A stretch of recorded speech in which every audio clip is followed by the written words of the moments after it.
I love Pokemon. And now I'm lucky enough to say that a big part of my livelihood comes from Pokemon. But do you want to know a secret? With all the traveling I do for events, it's been a while since I've actually been able to sit down and play some Pokemon. So when I finally found some free time to stream last month, I knew exactly what I had to do. This is Pokemon Fire Red, my favorite Pokemon game of all time. That means I've played through it a few times, maybe more than a few times, but this time, it's not going to be like the Pokemon Fire Red we all grew up playing. I've got two big changes cooked up to make sure this playthrough feels as fresh as possible. First, the randomizer. The first time you step out into the tall grass outside of Pallet Town and run into a Pidgey or Rattata, it's exciting. But I've been around this block before. I want to be surprised. So I ran this Pokemon Fire Red through a randomizer. I randomized a bunch of stuff, and most of it I'll talk about when it's relevant. But here's what you need to know going in. The Pokemon I encounter in the wild will be random, but of a similar strength to what you'd expect to run into in each grass patch. I won't be running into any legendaries on Route 1, and I'll be running into some pretty strong dudes in Victory Road. Oh my gosh, I'm still alive. But this means there will always be surprises, and I definitely won't be building the same teams I always made when I played this game as a kid. Some of the things that make up these Pokemon will be randomized too. They'll have random abilities, which will be re-rolled whenever they evolve. They'll learn random moves on level up, although they'll be more likely to learn moves of their natural typing. They'll still have the same base stat totals, but how those stats are distributed will be random. Tanky Pikachu, Speedy Slowbro, Glass Cannon Steelix, all possible, and I won't know until after I catch them. I think this is really cool because there's some pretty obviously overpowered Pokemon when you play the game normally. Instead, this change makes it so any Pokemon I catch has the chance to become the hero of the run. Second, I want there to be a little drama to this playthrough. I want there to be stakes. And so this won't just be a regular playthrough. I'm going to try to make this the first Nuzlocke I've ever beaten. A Nuzlocke is a set of rules that people have been using to spice up their Pokemon playthroughs for about a decade now. Some people will add their own house rules to make things more challenging or more fun, but a few rules are always there. I can catch the first Pokemon I encounter in each route. If I fail to catch it for whatever reason, it faints, runs away, uses something like Explosion or Whirlwind to end the battle, too bad for me, no new Pokemon on that route. If a Pokemon faints, it's gone forever. It gets put into the box of no return, and I can't use it again for the rest of the run. I have to nickname every Pokemon I catch. Eugene Krabs. Nuzlocks aren't just about challenge, they're about bonding with the Pokemon you find along the way. And how am I supposed to do that if I don't give them nicknames? I loaded up the randomized game and headed into the tall grass, ready for Professor Oak to drag me back to his lab to choose a starter. No Bulbasaur, Squirtle, or Charmander for me. The randomizer has already started to work its magic. So instead, I get to choose between Spheal, Geodude, or Torchic. I'm a big fan of rock ground types, so I grabbed Geodude and named him Rocky Balboa. Rocky Balba. Well, Rocky Balboa, close enough. And it's time for my first battle. My rival Steven, named after Pokemon Steven, who's a good friend of mine from Australia, and he and I have a Discord together, took the Spheal, and it turned out he had made a pretty good choice. My HP seems a little low, 18. Oh, it knows Ice Beam. Oh no, guys. So we're gonna keep going. Why does it know Ice Beam already? Rocky's a cool guy and all, but he wasn't standing up to any water or ice moves like that. Thankfully, the Nuzlocke doesn't truly begin until we get our Pokeballs, so I'll hope that I can catch something that can handle that monstrous field by the time I have to fight my rival again. I made the quick trip to Viridian City for the parcel, headed back to Oak's lab to get the Pokedex, and I was ready for the Nuzlocke to start. With my 5 Pokeballs in hand, I walked back to Route 1's tall grass for my first encounter. Please not the Pidgey. Ooh, hoo-hoo! I like that. Oh crap. Rollout locks me in, right? If I roll out, I'm not going to be able to catch it. I have to karate chop my way through this. Alright, let's catch this. Mr. Wise. Xena says Big Eyes, so we're going with Big Eyes. Big Eyes is going to come in clutch for us, I think. I'm going to need a bit more than that, though, so I headed over to Route 22, the one in front of the Pokemon League building, to try to catch another one. Here's where I realized this whole random moves and stats thing might make this challenge a lot harder than I was expecting. Ooh. Patelinator. At least Rocky's kind of fast. Yeah, that's good. Luster Purge. What was that? I've never seen that move in my life. Luster Purge? Oh, please catch this. Oh, shoot. If I don't catch this, Rocky's dead. Oh, no. This is not good. Rip Rocky. Rocky's donezo. I'm not good at this game. What is oh, I only have 4 health. I didn't heal. Oh. Here we go. We're done. All right, good first run. We're warming up. Rip. And that that is how Nuzlocks work. It was a journey. Thank you guys for coming on this adventure with me. That was rough. That was rough. Okay. We learned a lot. I can't believe I just lost that so fast.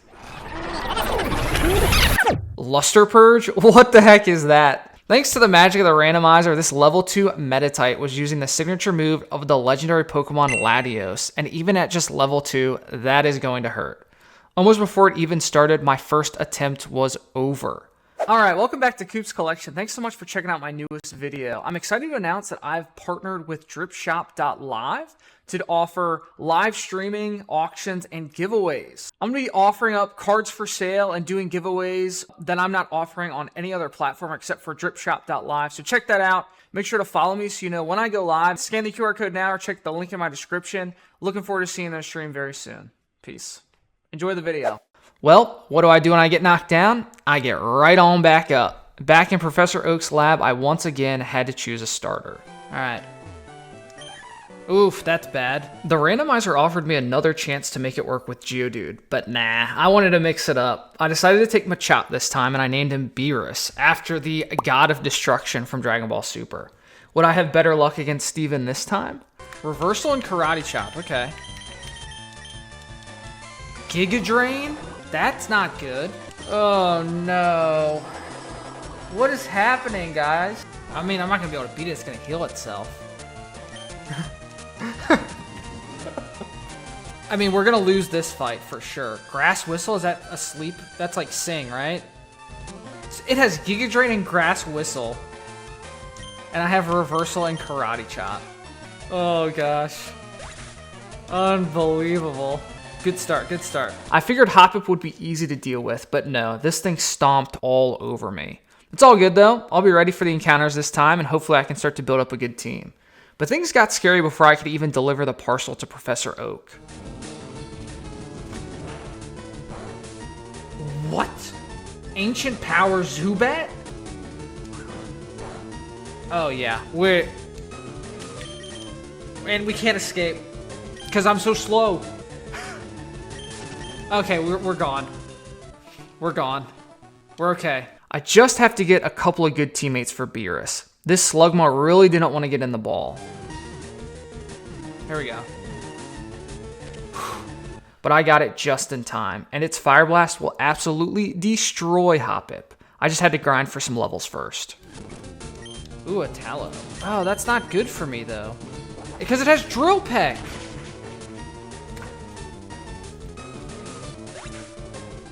What is going on? We can do this. We're gonna kill one Pokemon in this game. Okay, there we go. Oh my gosh, didn't kill it.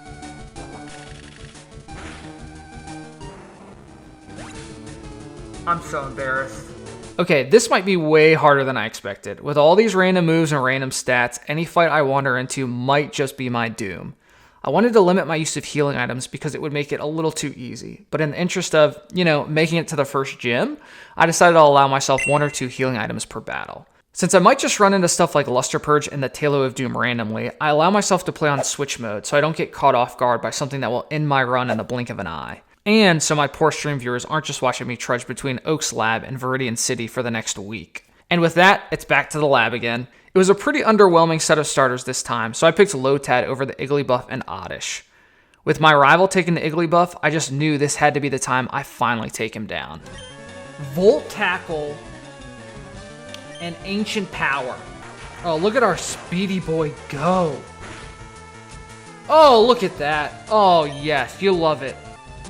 Get absolutely destroyed. Guys, I think this is a run.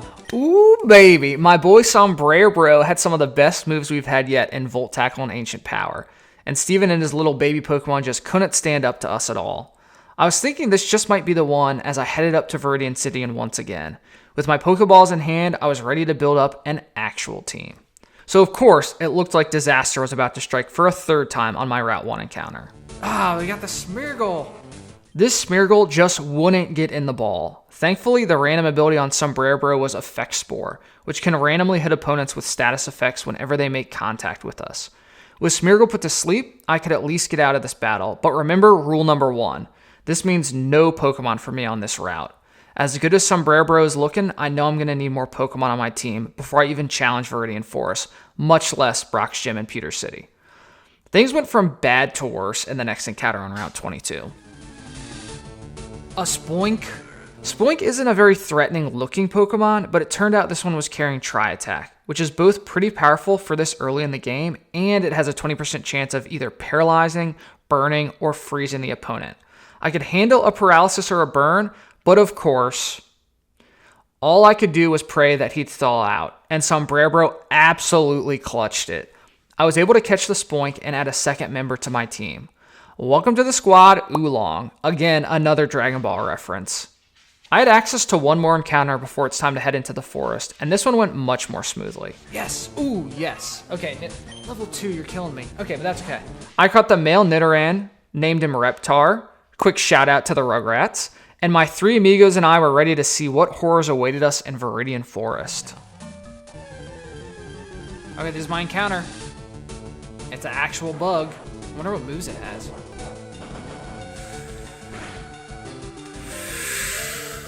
After running with my tail between my legs from the scariest Kakuna of all time, I prepared to get through the forest with just my team of 3. And honestly, it wasn't that bad. Sombrero got a great addition to its moveset in Magical Leaf, which helped with the scary bug catcher with a couple of water-type Pokemon. Reptar was hitting like a truck, and Oolong was an absolute tank. Finally, I had a team to be proud of, a team I feel like I could take with me for a long time. Alright, baby Pokemon, we like that. Okay, it's Azurill. No problem for my Grass-type Sombrero, he's got this.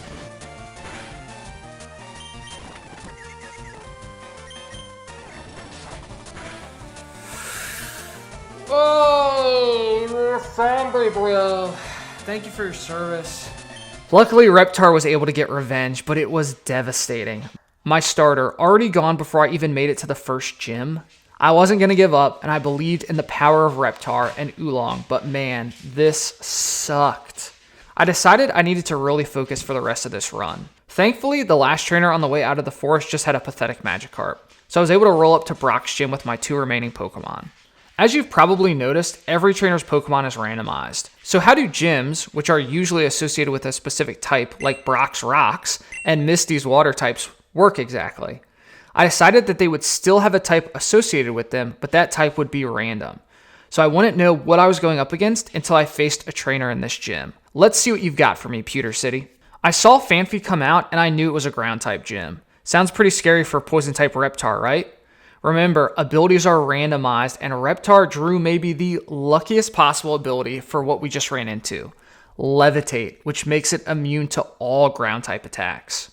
Between Oolong's tankiness and Reptar's lucky ground immunity, I absolutely had the tools to beat this gym, even though I was down to just 2 Pokemon. Reptar rips through the gym trainer's Barboach with a Skull Bash, and it's on to Brock. Alright, we'll Skull Bash. Nice. Graveler. I'm so afraid it has Earthquake. But I don't have anything that can really damage it, because Sludge is weak against it, Skull Bash is weak against it because it's Rock. I think I swapped, and I missed Ball. Alright, we missed Ball.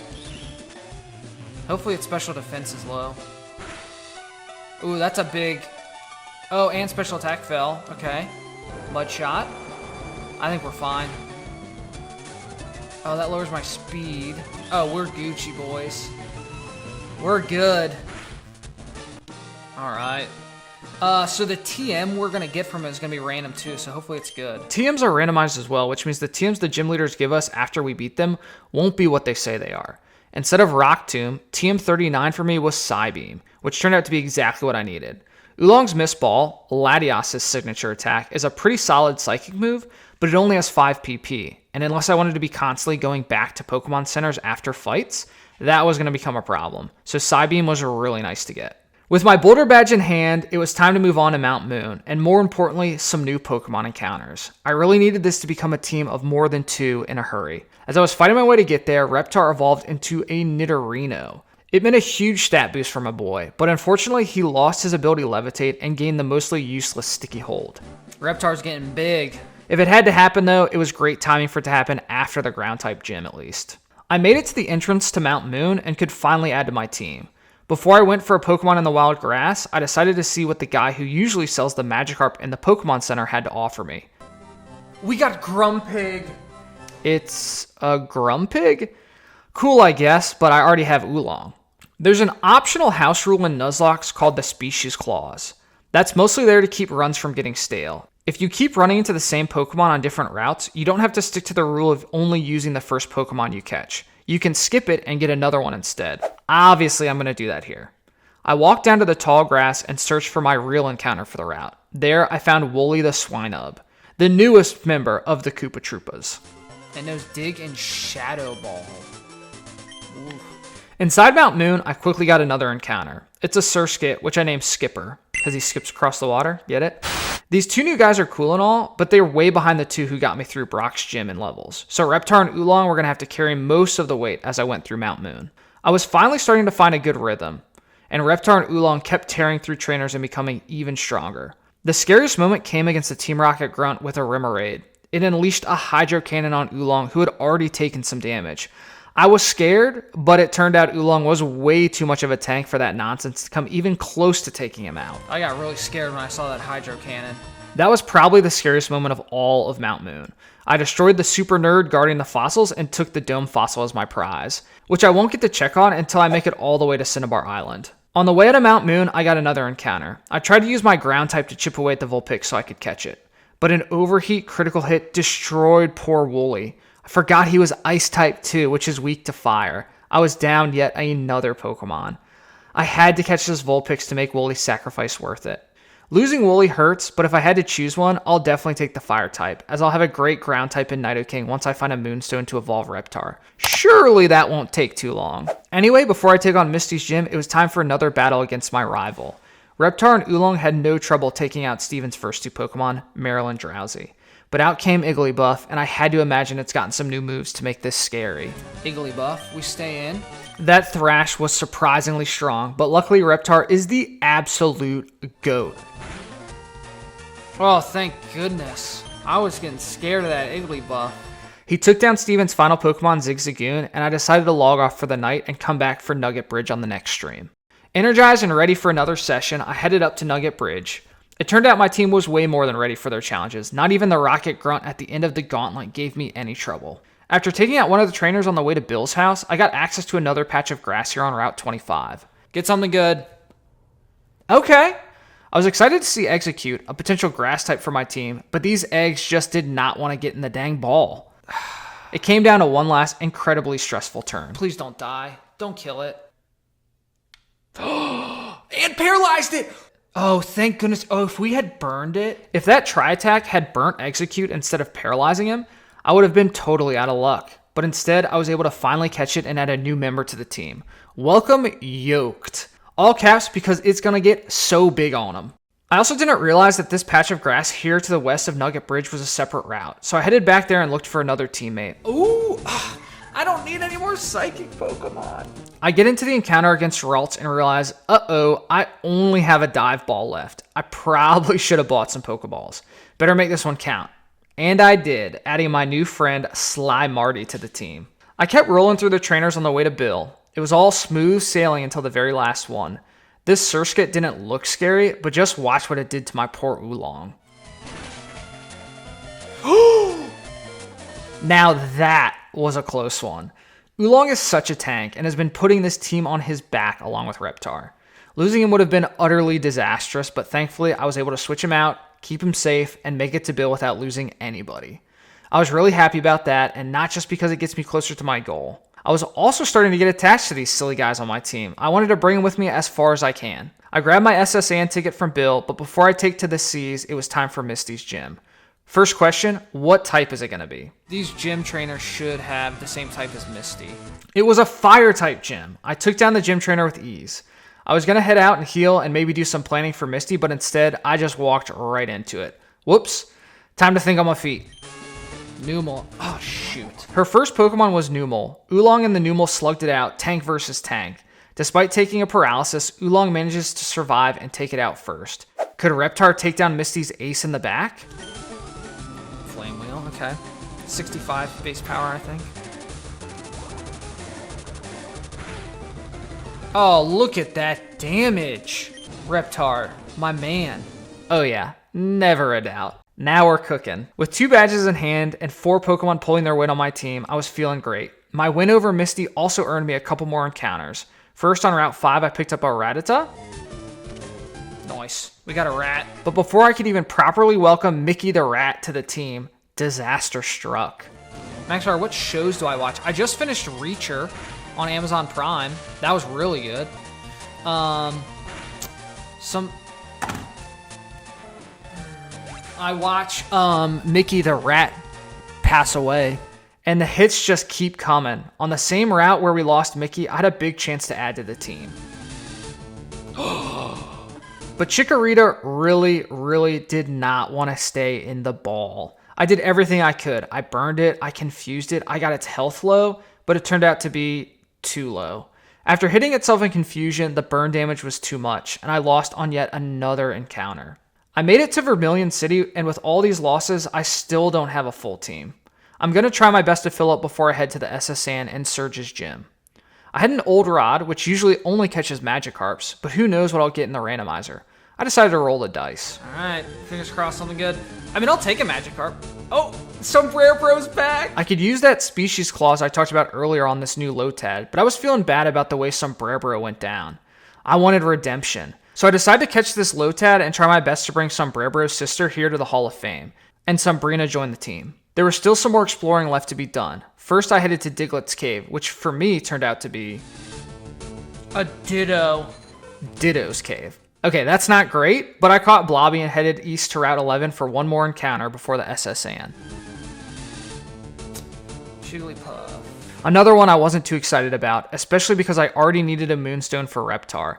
This Jigglypuff hit pretty hard with Crush Claw, but I had a feeling he's going to be spending a lot of time in the box.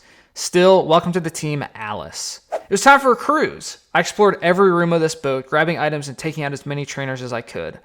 I ran over most of them, but I wouldn't get off this boat unscathed. This guy, Gentleman Thomas, had a really scary Vibrava, which I forgot is already Dragon type and not a bug type. Can you really blame me though? Look at that thing, definitely a bug. But the way it hit me with outrage reminded me that it is absolutely a Dragon type, and I almost lost Vox Picks in one hit. Thankfully, I was able to turn it around. But the SSN wasn't done with me just yet. There was this demon. Cubone. That's gonna hurt. I've gotta swap to... Everyone's weak to that. I think we send out Reptar. Reptar is gonna be able to take the hit. Before this run, I did not fear Cubone. After this run, this thing gives me nightmares. Its Bone Rush, a multi-hit attack, almost took out Reptar and actually did take out poor Alice. Rip Alice. What is this Cubone? Thankfully, Reptar was able to come back in and blast it away with a Hyper Beam, but I really thought for a second that little Cubone was gonna delete my entire team. After all that, I was a little nervous for the rival fight on the boat.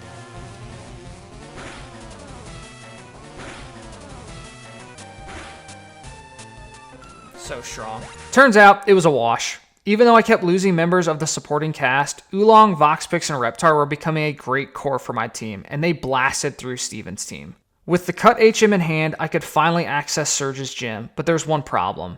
The only Pokemon I had that could learn Cut was Reptar. I didn't want to have to keep such a mediocre move on one of my aces for the whole run, so I decided to bring Mickey Rat out of the box to be my Cut boy. By the Nuzlocke rules, he's gone forever, so I won't use him in battle, but I thought staying flexible with Reptar's moveset was worth only having 5 Pokemon for Surge. I headed in and fought a trainer, and it turns out this is going to be a normal type gym, which felt totally doable. I took out the gym trainers without much trouble, and now I have to deal with the real problem. The trash can puzzle. It was time for some big brain solutions. I mash buttons until it works, and the gate opens for me. My genius gave me access to the Surge fight, and I went right in. Reptar ran over the Lieutenant's first 2 Pokemon, Granbull and Teddiursa. The last one, Tauros, had me scared though. What if it Hyper Beams? What if it Earthquakes? But I was worried for nothing. Let's see how much damage it does. We are such a big hitter. After a half-hour fetch quest where I realized the randomizer was going to make getting Flash very difficult, I needed 10 Generation 1 Pokemon to trigger the event, not just 10 Pokemon total. I only have 7. I decided just to go to Rock Tunnel without it. Before I could get to the new encounters available to me on the way, I ran into yet another one of those demon Cubones. Oh no, another Cubone. We Hyper Beam it immediately. Please don't miss. Oh, I'm confused. Oh, I forgot I was confused. Oh no. Oh no. Okay, he's missed. I think we swapped to Oolong. Oh man. Use Sand Tomb. Okay, that's good. We missed ball again and we're fine. Oh my gosh, he trapped us though. Cubone is the scariest Pokemon we have encountered in this game. Oh my gosh. Surviving yet another one of those monsters gave me access to my Route 9 encounter. It's a Meowth, which I was able to catch pretty easily. I welcomed Meowth to the team and ended this session. I kept rolling through Route 9 trainers on my next stream and earned another encounter on Route 10 near the entrance to Rock Tunnel. Be something good.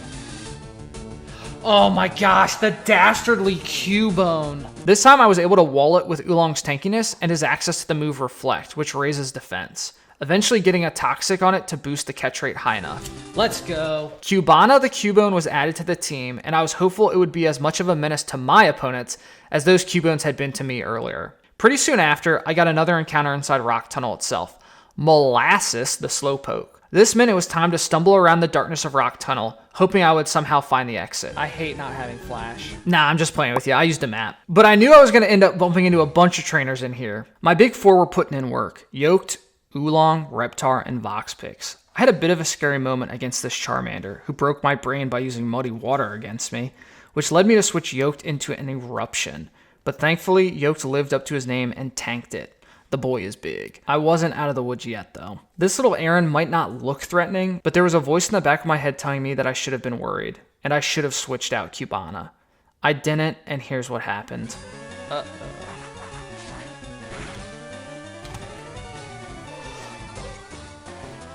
No. I decided to take a break and come back with a fresh mind to finish up Rock Tunnel. I kept pushing, and eventually I ran into my scariest opponent yet. Pokemaniac Cooper. Wait, that's me! And just like that hiker who took out my Cubone, he's got a basic Pokemon that's way stronger than it appears.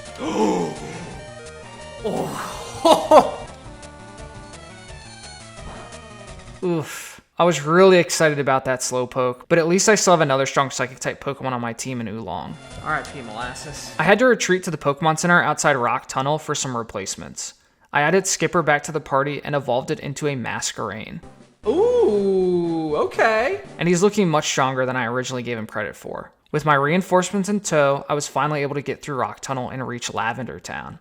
After healing up, I went into Lavender Town to try to find my encounter, but I realized I don't get to catch anything here until after I get the Silph Scope. I thought about holding off until after that to take on the rival, but nah. I decided I'm here, I might as well get it out of the way. One hit.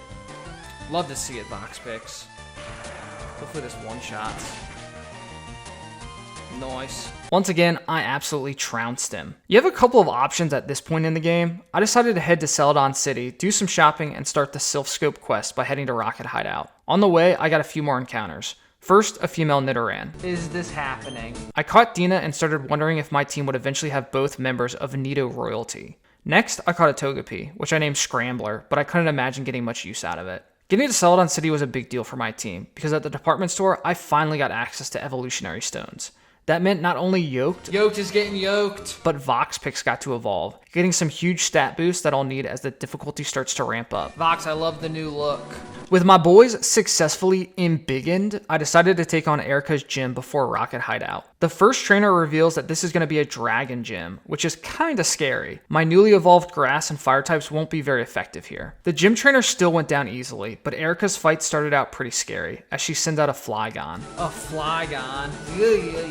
I probably should have thought this through a little better, guys. Thankfully, Meowth, now a Persian, did pretty solid damage on it with Hyper Fang, baiting out her Hyper Potion. Yoked was then able to hit through a couple of Sand Attack accuracy drops and take it out with Extra Sensory before Poison Ticks were able to hit him too hard. In came her Shelgon, and I went to Reptar, who was able to outlast it. I decided to stay in with Reptar and heal with what had become one of the most useful moves in this whole run, Milk Drink, which heals half of Reptar's health. delicious milk. Unfortunately, as I'm healing, Dragonair paralyzes Reptar, and I had to swap out. I had to take it slow, but I was eventually able to wear it down with burn and sand damage. With that, I earned my 4th badge and pretty much reached the halfway point of the game. I immediately headed for Rocket Hideout, confident that I was finally getting the hang of this randomizer. The rockets in Rocket Hideout didn't give me any trouble, and neither did the dreaded conveyor belt maze. My team was cleaning up the bad guys, and I even finally got to see Oolong evolve into Grumpig right before it was time to fight Giovanni for the first time. I walked in, wondering if he'd give me a challenge. I used all my sludge up? Alright, we Hyper Beam then. Alright, now we just, Milk Drink? We still have Toxic. Oh, I forgot, Xena, you're in Australia too. Meowth can't use the same move in a row due to Torment. Tally says you're getting too good. Sweet. Absolutely bodied him. I was so proud of my team. They're finally coming into their own. With the Silph Scope in hand, I can head back to Lavender Town, scoop up that encounter I missed out on earlier, and get the Poke Flute so I can wake up those annoying so-called Snorlaxes blocking my way. You'll see why I said it like that soon enough. Hey, not bad. I wasn't hurting for fire types thanks to Voxpix, but Blaziken's a pretty cool guy, so I was happy with it. I blazed through the rest of Lavender Town, took out the rockets at the top, and saved Mr. Fuji to earn my Poke Flute. A fine way to close out this session. When I booted up my next session, my goal was to get to Fuchsia City and start cleaning up all the things I need to accomplish there. Getting the HMs from the Safari Zone and beating Koga in the gym. On the way, I'll get a few encounters. First, near the Fly House, I ran into another starter. Ooh, Cyndaquil. This time, it was Cyndaquil, who I named Xenaquil and put into the box for now since I'm so rich in fire types. It's also time to wake up the Snorlax blocking the exit from Celadon City. Except... Venonat. Yeah, even the Snorlaxes were randomized, although it's kind of funny to think that people were getting blocked by a little bug like Venonat. It had this cool move Tail Glow, which grants a huge bonus to special attack, but I just didn't see a place for it on my team, so into the box it went. I got another bug on Cycling Road, Volbeat, who suffered the same fate. After taking down a bunch of bikers, I made my way into Fuchsia City and headed straight for the Safari Zone. I knew the Safari Zone encounter was going to be tough to catch, so when I ran into this Meryl, I just threw a ball and prayed. It fled. Why didn't I just throw a ball? Dang. Oh well, I've got bigger fish to fry here. I'm so lost. Unfortunately, my memory of the Safari Zone's geography wasn't enough for me to get to the Gold Teeth or the Surf House on my first try, but I made it through with plenty of steps left on the second try to pick up both. Before fighting Koga in the Fuchsia City gym, I realized I had a few encounters to pick up to the east. On Route 15, I grabbed a Zubat, which I named Bubba. Bubba the Bat. I moved north back towards Lavender Town, and on Route 12, I ran into the most significant encounter in a while. First Coop, congrats on the 100k. Larvitar. Now we're talking. I had to work to catch this guy, a pseudo-legendary with a difficult catch rate to match. No whammies. Big money. Yes, let's go. But I did it, and I welcomed Larvicharles to the team. Larvitar takes a while to evolve and turn into the monster we all know Tyranitar to be, but I knew he'd be worth the investment. All of this backtracking led me to the other Snorlax blocking the way to Vermilion City. I was wondering what this one would be. I wonder if it's going to be Venonat again, or if it's going to be something else. A Venomoth. Come on now, what are the odds of that? One was a Venonat and the other was its evolution. My team was pretty unhealthy heading into this fight anyway, so I just decided to get out of there. If I really needed a Venomoth, I already had a perfectly good bug in the box. With these routes cleared out, I now had a choice to make. Do I head back to Fuchsia City or do I go to Saffron, which has a bunch of stuff for me to do? There's Silph Co, Sabrina's gym, and the Fighting Dojo all left to tackle. So I decided to head to Saffron City first. First up was the Fighting Dojo, which was way harder than I was expecting. This is where I really started to feel the lack of a Moonstone to evolve Reptar. Uh-oh. Not Reptar. With Nidoking instead of Nidorino, I think these fights would have been way easier. But luckily, it didn't really matter, because Yoked was absolutely that guy, getting me past any problem Pokemon on the opposing teams. Yoked is a beast. It's almost like Pokemon get a little stronger when they evolve. I got through the Fighting Dojo and get to pick between Mawile and Corphish as my rewards. As tempting as Mawile was, I actually was in desperate need of a Surfer, so I took Corphish. Welcome to the team, Mr. Krabs, who actually had some really solid stats. Mr. Krabs might be good. With that, I called it a night, happy I was able to get through my goal for the day and then some. I booted up the stream for my next play session, and would you look at that, my bag suddenly had a Moonstone in it. Alright, you got me. I got tired of looking through random items for one measly stone, and I hacked one in with a Game Shark. Hunting for Moonstones was not the purpose of this playthrough, and the #1 rule of Nuzlocking is actually this. Do what you think you and your viewers will have fun with. Finally. There's our boy Reptar, fully evolved. Look at him. With Reptar fully powered up, it was time to head into Silph Co. I made some changes to the team before I went in. Oolong had been doing a great job, but he was sent to the box in exchange for Larva Charles. Joining him were old standbys, Voxpix, Yoked, Reptar, and Mawalf, along with another relatively new addition, Mr. Krabs. The Rockets and Silph Co are no match for my meticulously assembled squad, and before long, I make it to the next fight against my rival Steven. Well, it looks like Igglybuff. Why is it level 40? I saw the high levels on Steven's team and was pretty scared. I saw his Hypno use some move called Doom Desire. What is that? Apparently this is Jirachi's signature move, and it's one of those really incredibly complicated moves that makes you wonder how the heck a kid was supposed to figure out and understand these games. But it turns out I was worried about nothing. I was so scared, it did nothing. And despite Steven's high-level Pokemon, my team was more than strong enough to send him packing yet again. I do think I got just a little bit lucky that he picked Igglybuff as his starter. I get a Pokemon here as a reward too. It's usually a Lapras, but what does the game have in store for me this time? It's not a Lapras. Nose Pass. Well, okay, welcome to the team Nose. I kept rolling over the Rockets, and even Giovanni didn't put up much of a fight. His Umbreon was the biggest annoyance, confusing me with Dynamic Punch and generally just being a tanky nuisance, but I finished up Silph Co without losing a single Pokemon. Now it's time for the moment of truth. Would the Master Ball also be randomized? I couldn't remember. Did I actually get a Master Ball? Nice. I headed back to take on Koga's gym, which I left untouched last time I was in Fuchsia City. The first gym trainer reveals its flying type gym. I had been cruising for so long, but in this gym, I finally flew too close to the sun. Oh, Drill Peck, uh-oh. I should have known to be more careful with Yoked in this gym. Against Atropius, I thought Extrasensory would be enough. It just barely missed the knockout, and Tropius swung back super hard with Drill Peck. Yoke's been scrambled. I made it through the rest of the fight unscathed, but it really hurts to lose a Pokemon that was such a strong member of our team. Oh, that's sad. I guess this means Oolong just got his spot back. Soon it was time for Koga. Just like I found that Moonstone, I found a bunch of rare candies, so my stream wouldn't have to sit and watch me grind for levels on wild Pokemon. I'd been using the gym leader's highest level Pokemon as my cap to keep things from getting unfair, but honestly, I was starting to feel a little dirty. It was just a little too easy, so instead of leveling up to Koga's max of 43, I decided to leave everything at 37 and going from there. I wanted harder fights, well I got one. Larva Charles got past his lead Pidgeotto despite confusion, but then Koga brought in an absolute monster, Aerodactyl, sitting 2 levels higher than anything on my team. I figured this was exactly what Mr. Krabs was made for, but I could not have been more wrong. Oh, it has Water Absorb. It has Water Absorb.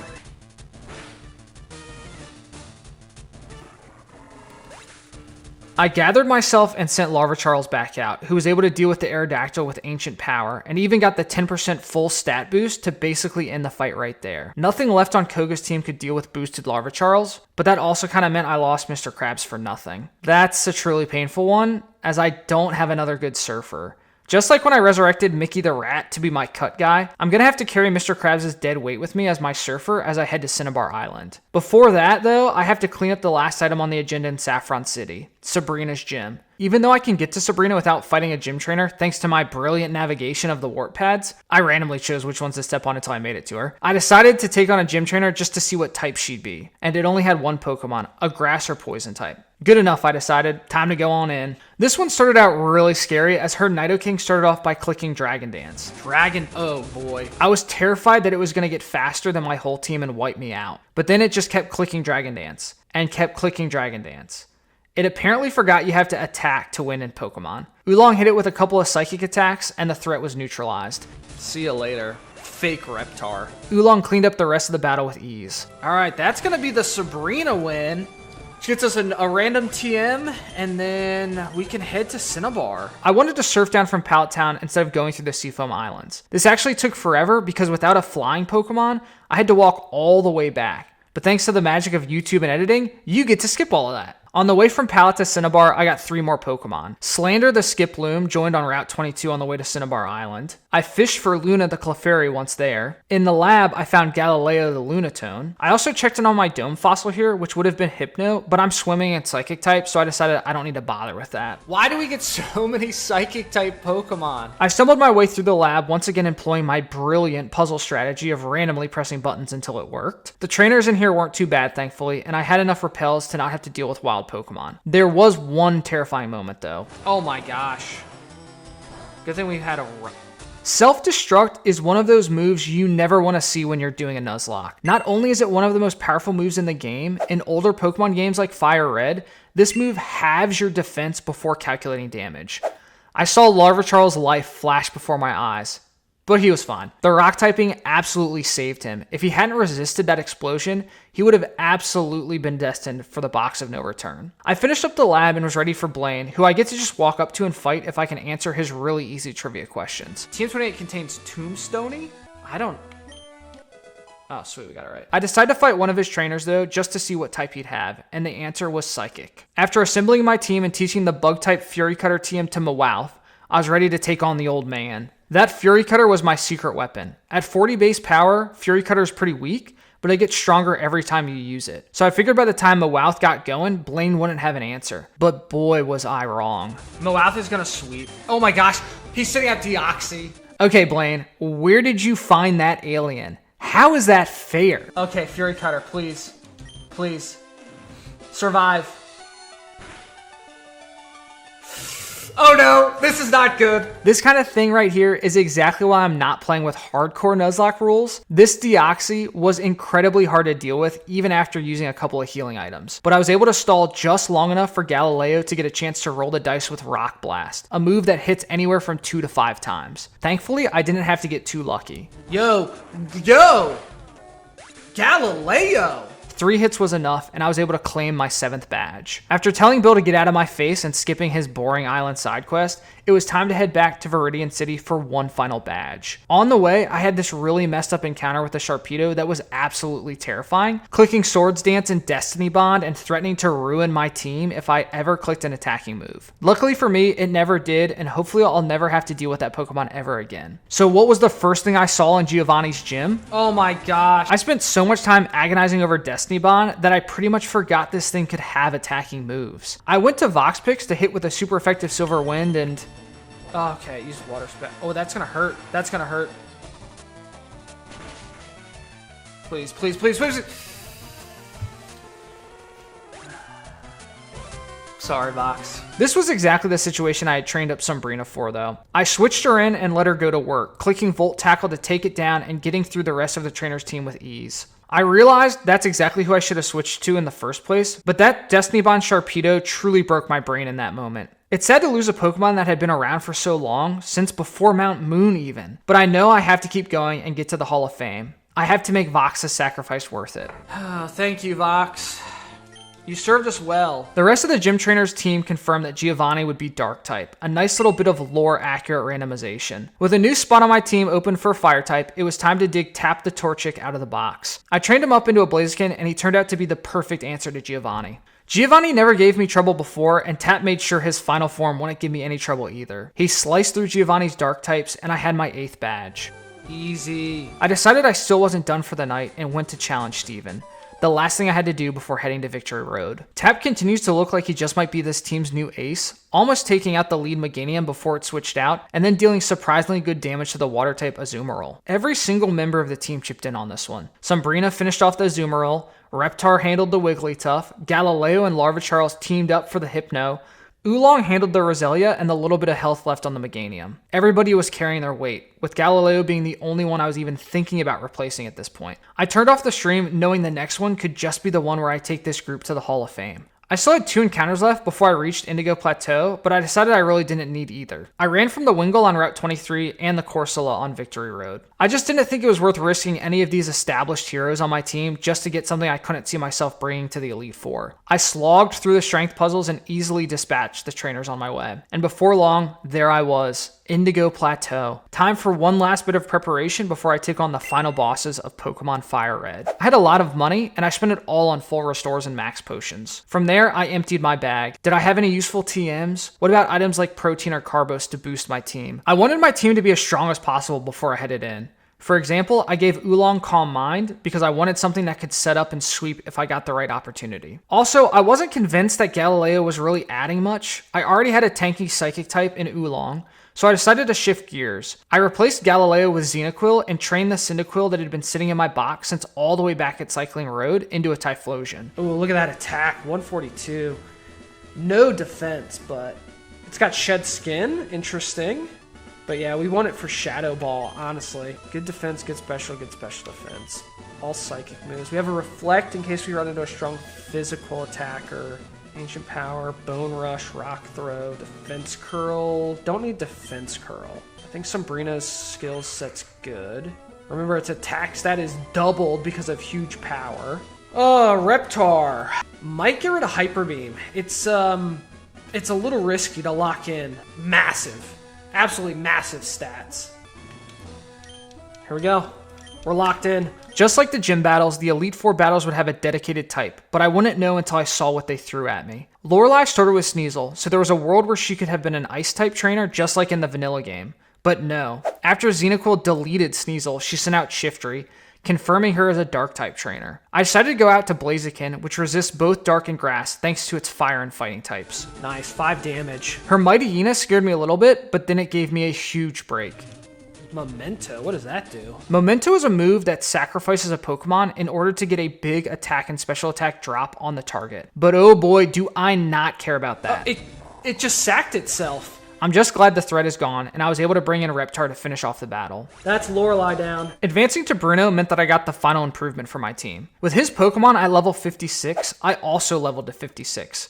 Meaning Larvitar's finally was able to evolve to his final form. Against Bruno, I see the opportunity to let Oolong go to work. I start setting up Calm Minds against Bruno's Raticate. Oolong is tanking every hit and manages to get 4 Calm Minds off before I start blasting. It's not a full battle of one-hit KOs, but it was close. Sweet, sweet, sweet. Oh gosh. Come on, baby. Sweet, sweet.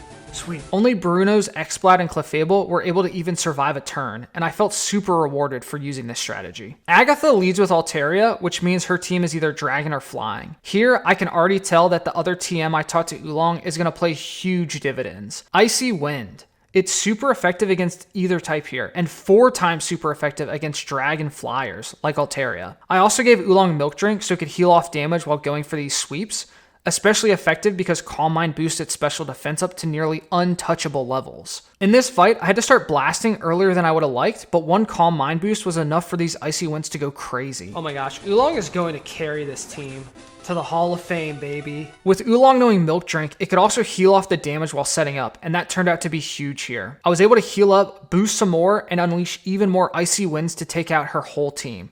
2 Altarias, 2 Salamences, and a Flygon, all of which happen to be 4 times weak to ice. Oolong! I knew that Icy Wind was going to come in handy, and we picked that up in Victory Road. I was really glad I taught that Icy Wind TM in that final preparation phase. I might have been in trouble without it. Only 2 more battles remain. First up, Lance. He's not a Dragon Tamer anymore. Lance led with Executor, meaning he had to be either Grass or Psychic.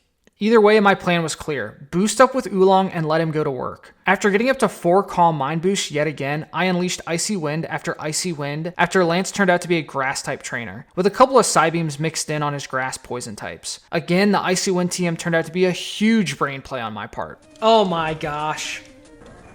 So strong. Just 1 battle stands between my team and the Hall of Fame. Whether the new additions like Xenoquil or ones who had been there from the start like Oolong, I wanted to finish it not just for me, but for them. I decided to stick with the plan that had gotten me here, the Oolong setup, but I had to cut it short. The Champ's Azumarill was hitting too hard, and I just had to swing and take it out while I could. Oh baby. Armado, a bug type, came in next, and I had to switch out Oolong for the first time in a while. With my plan interrupted, I just had to play it by ear and hope that me and my team could stand up to Steven's onslaught. From here, I'll let Past Coop take you through the end of my Fire Red Nuzlocke. Really tough. We stay in because we got fighting moves. And by moves, I mean we have Karate Chop. Oh no. We swapped to Larvitar's. Resisted. Oh, that was a crit and only did 18 damage. And now we destroy you. What do we destroy you with? Ancient Power. Let's see if we can get some boosts.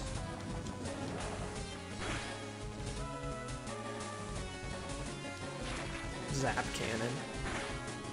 No paralysis. Ooh. Full restore. We full restore.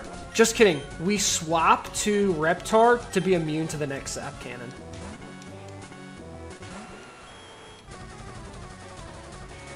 Got him. And we...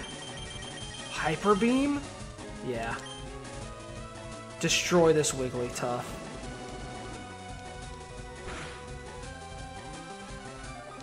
Get wrecked. Hypno. Alright, that's why we brought you, Xenoquill. Shadow Ball. Let's go. Psywave is a range. Come on, one-shot him. Oh, man. Tanky boy. Smoke screen. Nice. We still hit. Meganium. We stay in because our other fire type is really low.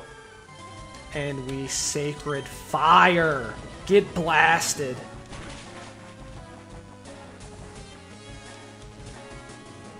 And Roselia. We stay in again. Oh, this is it, gang.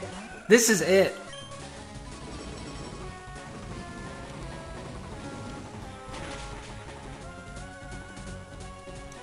Yes, we have done it. We have won. We have beat Fire Red randomized Nuzlocke. Oh my gosh, Steven has been defeated. There's a new champion in town, and his name is Coop. To the Hall of Fame we go.